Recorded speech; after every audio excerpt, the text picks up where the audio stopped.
法国恐怖攻击后风声鹤唳，巴黎迪士尼乐园又传出有枪手跟炸弹威胁，乐园还一度疏散。巴黎今天呢将会举行哀悼大游行，估计超过100万人，而英国首相卡麦隆跟德国总理梅克尔也会出席。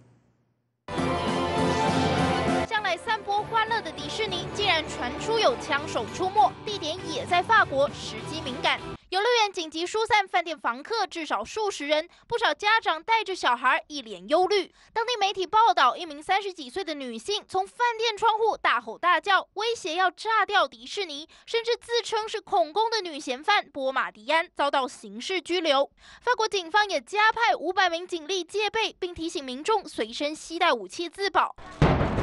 至于波马迪安的下落，法国警方表示，有线民透露，波马迪安1月2号经过西班牙的马德里入境土耳其，土耳其追踪他的手机讯号，判断他很可能已经跨越边境，投靠叙利亚的恐怖组织 ISIS。 I called more than 500 times to Amadi Coulibaly's partner, Ayat Boumediene, which shows permanent and strong links between the couples. 恐攻过后，查理报社首度开会，最新一期星期3就会出刊，绝不向恐怖主义屈服。记者林佳琪报道。